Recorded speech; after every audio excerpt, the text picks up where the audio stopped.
নমস্কাৰ বন্ধুসকল, আৰু এটা নতুন ভিডিঅ'লৈ মই আপোনালোকক স্বাগতম জনাইছোঁ। আজি মই আপোনালোকক দেখাম ব্ৰইলাৰ ব্ৰুডিং কৰোঁতে আমি কেনেকৈ ব্ৰুডিং কৰিব লাগে আৰু লগতে কি কি সাৱধানতা অৱলম্বন কৰিব লাগে। লগতে ঠাণ্ডাৰ দিনত আমাৰ ব্ৰইলাৰ ব্ৰুডিং কৰাৰ সময়ত বহুতো মুৰ্গীৰ মৃত্যু হোৱা দেখা যায়। এই গোটেইখিনি কথা সামৰি মই আপোনালোকক এটি আভাস দিবলৈ চেষ্টা কৰিম। এয়া চাওক, এয়া ব্ৰইলাৰ ব্ৰুডিং কৰোঁতে আপুনি ঠাণ্ডাৰ দিনত বাউণ্ডাৰীটো প্লাষ্টিক দিব। ওপৰত যদি আপোনাৰ টিন আছে, টিনৰ তলতে আপুনি কাপোৰ মাৰি দিব। বাউণ্ডাৰীটো আপুনি কভাৰ কৰি দিব যাতে পোৱালিবিলাক ওলাই যাব নোৱাৰে। আৰু পাৰিলে এটা ব্ৰুডিঙত 400 পৰা 500 মুৰ্গী যাতে সোমায় তেনেকুৱাকৈ বনাব। আৰু লগতে আপুনি তলত ভুচিটো চাই ল'ব যাতে শুকান থাকে।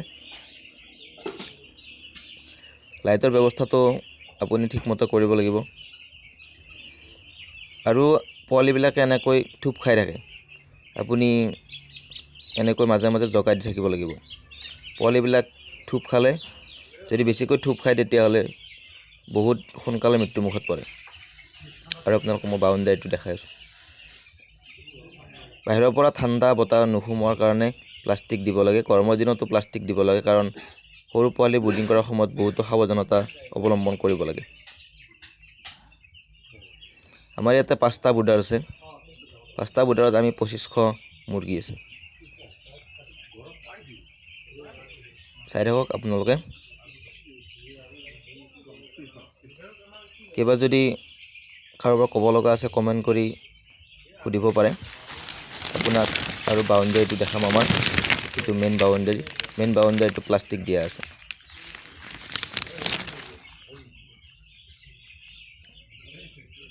ওপৰত আপোনাৰ কাপোৰ মাৰি দিয়া হৈছে যাতে নিয়ৰ বা ঠাণ্ডা এনেকুৱা সোমাব নোৱাৰে। এইটো চাওক কেনেকৈ দিয়া হৈছে।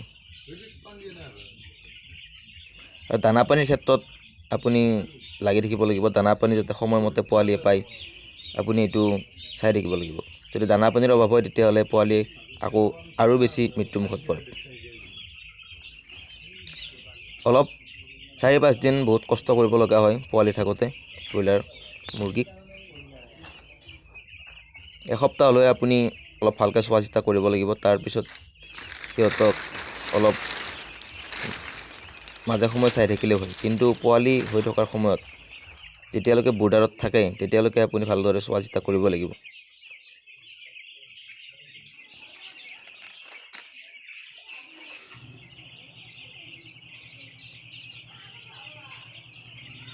আৰু আপোনালোকে চাই থাকিব, মই আৰু এটা বস্তু দেখাবলৈ চেষ্টা কৰিম।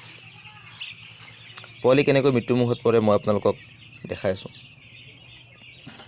যদি এটা ব্ৰুডাৰত বেছি পোৱালি হয় তেতিয়া বহুত সৰু সৰু পোৱালিৰ ওপৰত বহুত পোৱালি উঠি যায়, জাপ হৈ যায়।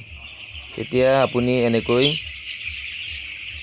প্লাষ্টিক এখন বান্ধি আপুনি লৰাই থাকিব লাগে। তেতিয়া পোৱালিবিলাকে উঠি ফুৰি দৌৰা দৌৰি কৰি থাকে, নহ'লে এক ঠাইতে থুপ খাই থাকে। তেনেকুৱা কৰিলে আপোনাৰ পোৱালি মৃত্যুমুখত পৰে। এইটো চাওক, এটা পোৱালি মৃত্যু হ'ল। এনেকৈ আপুনি প্লাষ্টিক জোকাই থাকিব লাগিব, নহ'লে পোৱালিবিলাক এটাই ইটোৰ ওপৰত উঠি উঠি বহুত যদি জপৰা জপৰি কৰে তেতিয়াহ'লে বহুত পোৱালি মৃত্যুমুখত পৰে।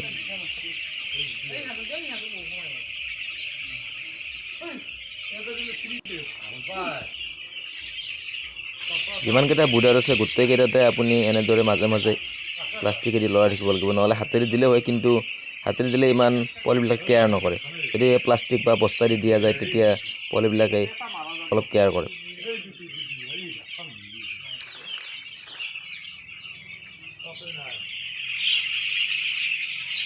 চাওক পোৱালিবিলাকে কেনেকৈ দৌৰা দৌৰি কৰিছে। আপুনি প্ৰায় আধা ঘণ্টা 1 ঘণ্টাৰ মূৰে মূৰে এনেকুৱাকৈ কৰি থাকিব লাগিব, নহ'লে পোৱালি কিমান মৃত্যুমুখত পৰে আপোনাৰ হিচাপ নাই।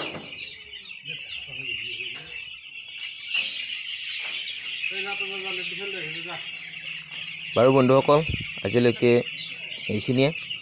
কাৰোবাৰ কিবা জানিবলগীয়া থাকিলে মোক কমেণ্ট কৰি সুধিব পাৰে আৰু চেনেলটো ভাল পালে লাইক কৰিব লগতে সাবস্ক্ৰাইব কৰি দিবা কাৰণ নতুন নতুন ভিডিঅ' মই আপলোড কৰি থাকিম। ধন্যবাদ বন্ধুসকল, আজিলৈকে ইমানেই।